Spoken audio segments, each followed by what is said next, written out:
Si queremos pensar en algún término que describa como lo hemos sentido durante la pandemia del COVID-19, un posible candidato sería fragilidad.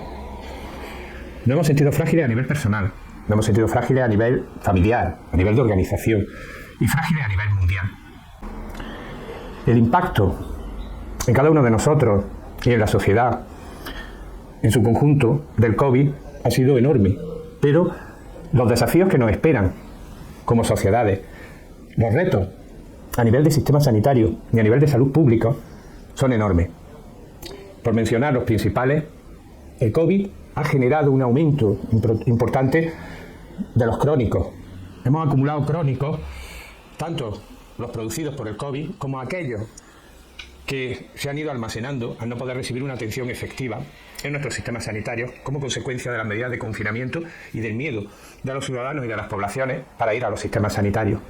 También nos tenemos que enfrentar con la oleada de problemas de salud mental y de trastornos mentales generados por la pandemia del COVID. No solo el sufrimiento y el dolor por los fallecidos como consecuencia del COVID, sino las consecuencias para adolescentes y mayores de las medidas de confinamiento, de la angustia, de la soledad. También vamos a tener que enfrentarnos al denominado COVID persistente, del que apenas conocemos nada y del que tenemos que dotarnos de guías de práctica, de mecanismos de intervención y de formas de actuación efectivas. Y cómo no, la pandemia, al congelar la economía, al hibernarla, ha disparado los niveles de desigualdad entre países, acabando en un año con buena parte de los retos conseguidos de reducción de desigualdad y de reducción de pobreza y privación social en la última década.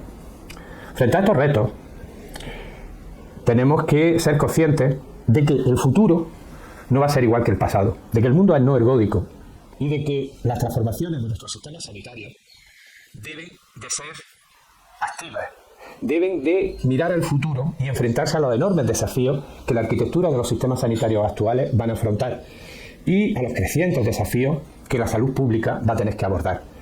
Necesitamos innovar drásticamente nuestra arquitectura institucional, nuestra forma de elaborar pensamiento desde salud pública, de cambiar los paradigmas actuales y de innovarlos.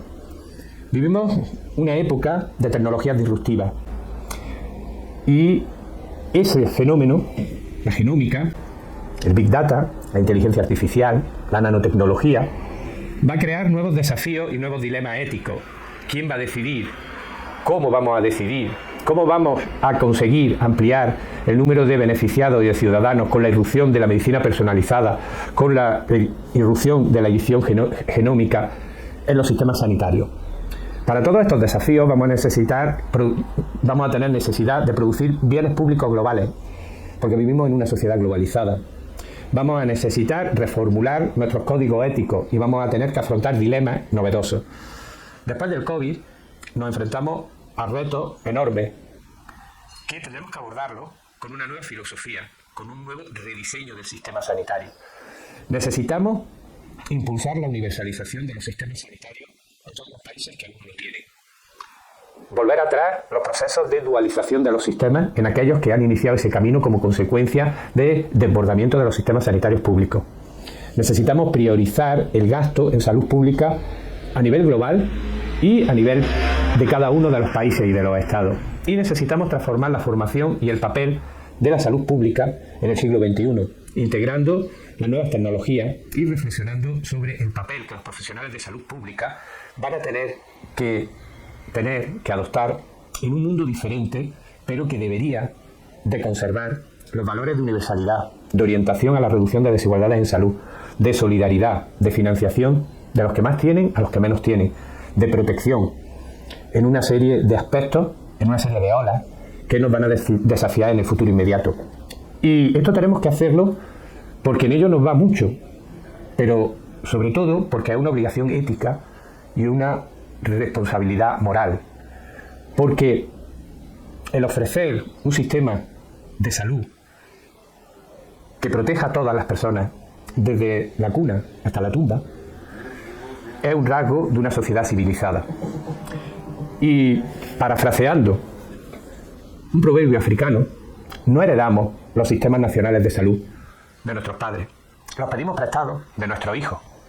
Y es nuestra obligación devolvérselos intactos y con intereses. Muchas gracias.